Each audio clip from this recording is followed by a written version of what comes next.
Já coloco na tela para você o trecho que nós utilizaremos para a nossa conversa hoje, que é Mateus capítulo 7. Estamos andando, hein? Estamos refletindo sobre a vida de um discípulo de Jesus. O que é que Jesus espera de nós? O que é que ele nos dirige? Como ele quer que a gente viva? É esse tipo de conversa que a gente tem tido aqui. Mateus 7, versículo 1, diz o seguinte: Não julguem, para que vocês não sejam julgados. Pois da mesma forma que julgarem, vocês serão julgados.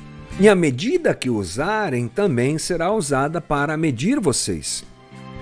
Por que você repara no cisco que está no olho do seu irmão e não se dá conta da viga que está em seu próprio olho? Jesus era bem-humorado, né?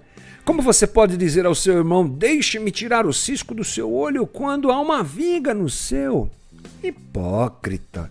Tire primeiro a viga do seu olho e então você verá claramente para tirar o cisco do olho do seu irmão.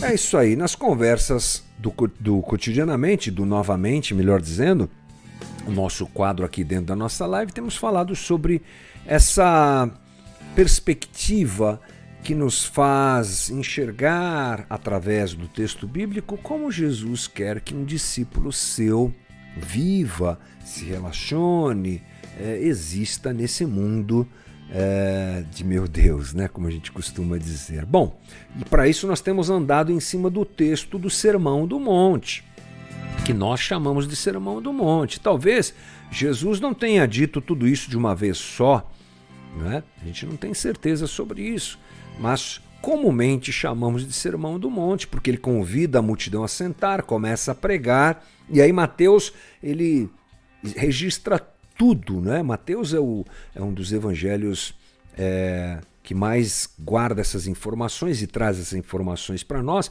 mas pode ser que Mateus tenha tirado o trecho de uma conversa que Jesus teve depois e ali juntou com isso. Isso não muda nada. O importante é nós entendermos o que Jesus quer.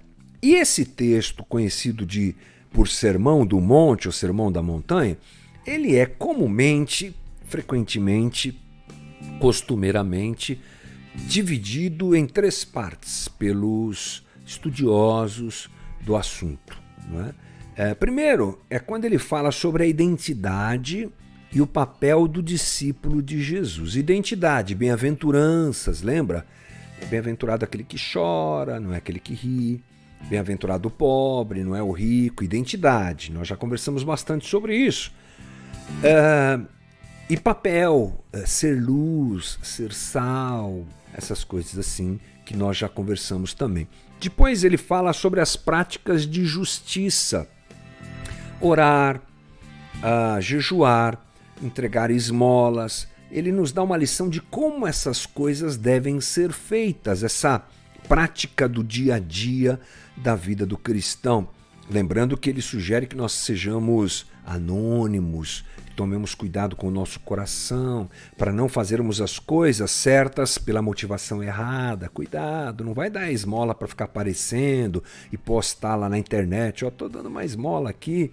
Não vai colocar uma câmera e transmitir ao vivo o seu momento de oração, porque não é a ideia. Anonimato preserva a qualidade dessas coisas, traz a realidade de Deus para aquilo que a gente está fazendo, é o que a gente entende quando lemos as instruções de Jesus.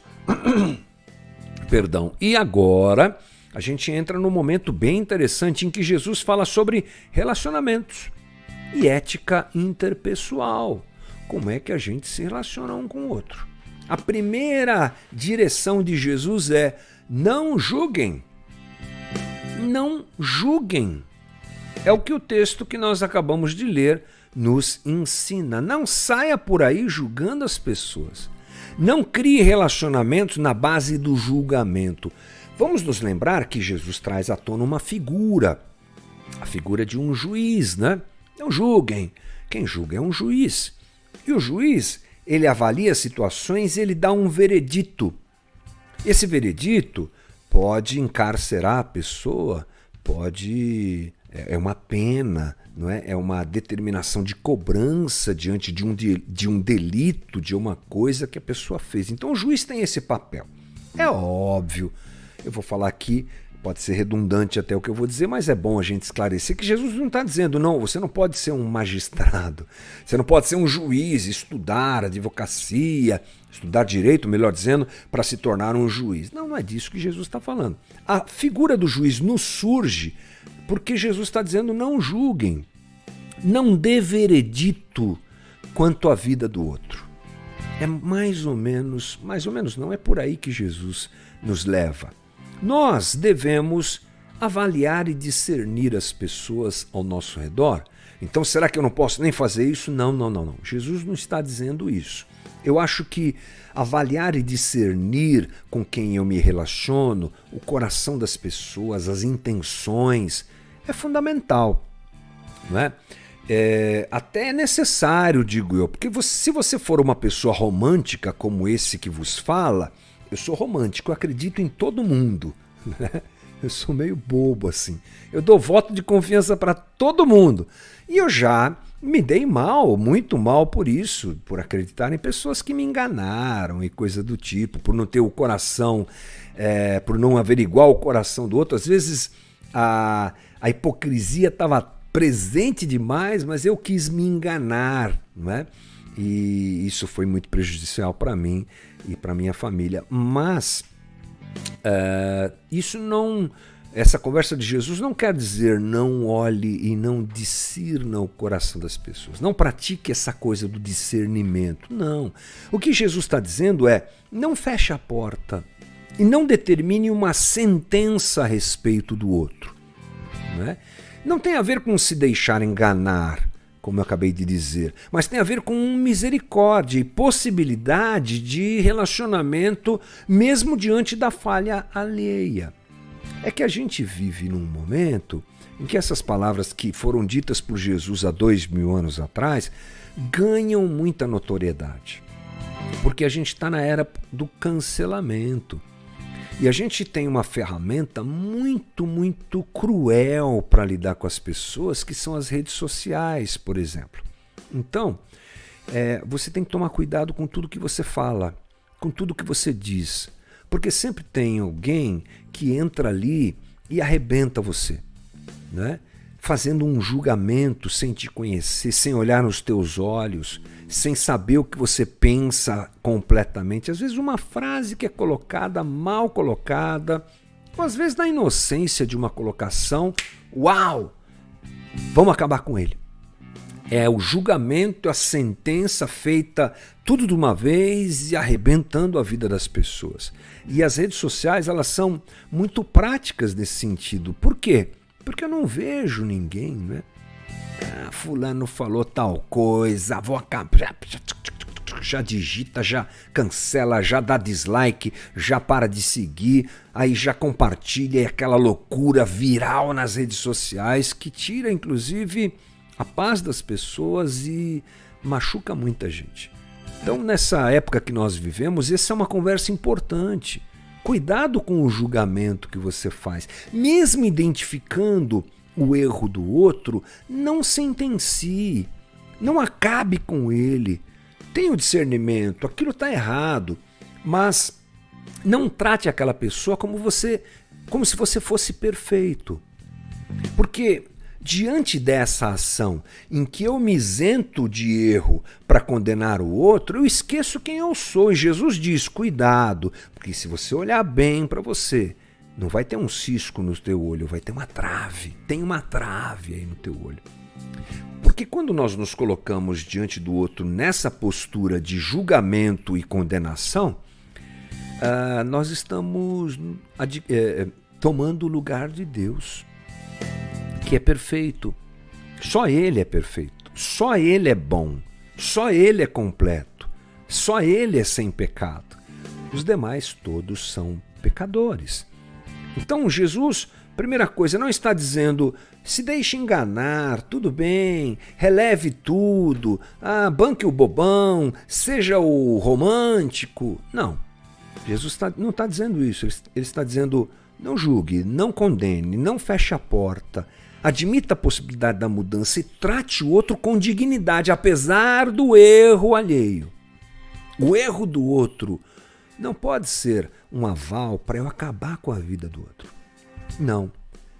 Na relação cristã, o erro do outro deve ser um instrumento para que eu me aproxime, pisando ali com muito cuidado e me permita ser um instrumento para que o outro seja ajudado. Mas ele não quer, problema dele. O papel nosso nesse sentido é esse. Então, Jesus alerta que esse comportamento ele também tem um quê de retorno. É interessante porque ele diz assim, cuidado, porque a maneira como você se comporta na tua relação com o outro será a maneira que o outro vai se comportar com você. Tipo bumerangue, sabe? Aquele negócio assim curvadinho que você joga, ele vai, depois volta. É mais ou menos isso. Então, Jesus está dizendo também o seguinte, ao enviar sinais de misericórdia, de complacência, de esticar a corda, andar mais uma milha e tudo bem, você está errado, mas eu não vou te tripudiar sobre o teu erro, há um retorno de tratamento na mesma medida para com a gente. O contrário também é verdade. Quando eu trato o outro com condenação, dureza, quando eu construo relações assim, esse retorno vem sobre mim. E sabe do que se trata? Sabedoria bíblica para a vida. Não é aquela lei, não se trata aqui, gente, daquela lei da semeadura. O que você semear, você vai colher. E algumas pessoas acham que tem um quê de uma espiritualidade mística nesse sentido. Olha, a Bíblia é muito prática, porque a vida é prática e porque o prático é espiritual.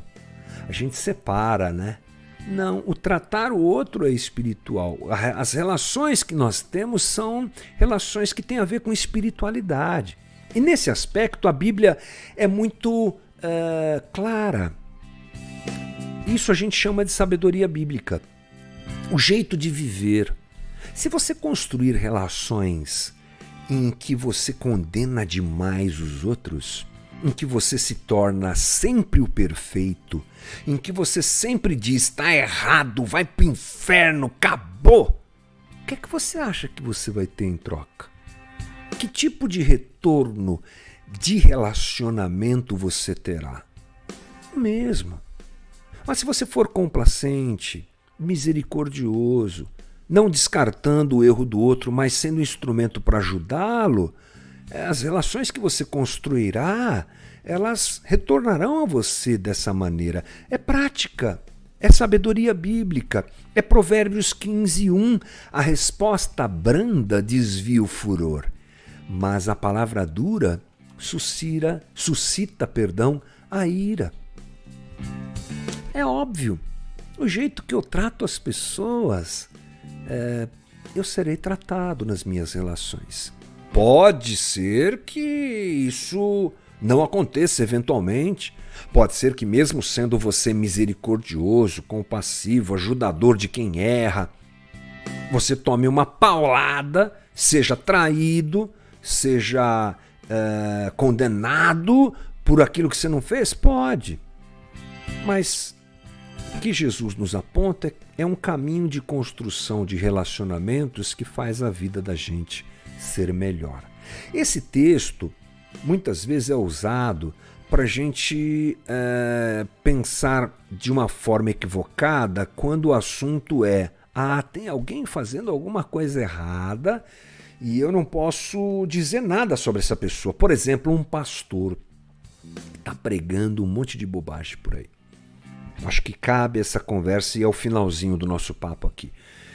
Se levantam e sempre se levantaram e sempre se levantarão pessoas que falam coisas que não têm a ver com o evangelho, dizendo que é evangelho.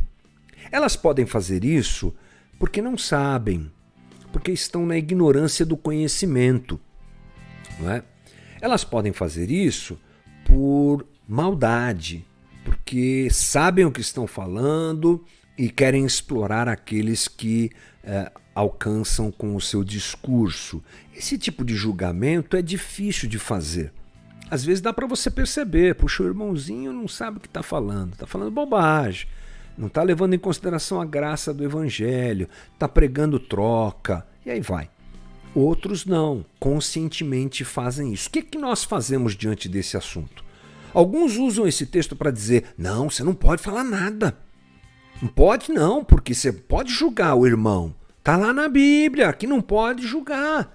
Então, esse é um equívoco que nós praticamos nas nossas relações. O crente discerne o que está errado e expõe o que está errado. Sim, né? Inclusive para que outros não caiam naquela armadilha e para que aquilo que está sendo exposto de maneira equivocada seja corrigido.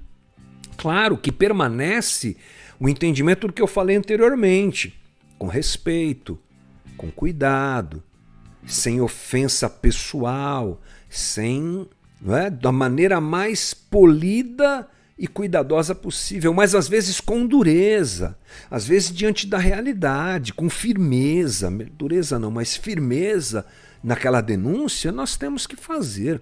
O crente, então, discerne o que está errado e, por preservação ao próprio evangelho e às pessoas, ele deve dizer que aquilo que está errado. Olha, veja só o que Paulo faz em Gálatas. Lembra? A carta de Paulo escrita aos Gálatas é uma carta de denúncia, porque tinha um grupo de gente lá, os judaizantes, que estavam desvirtuando o evangelho.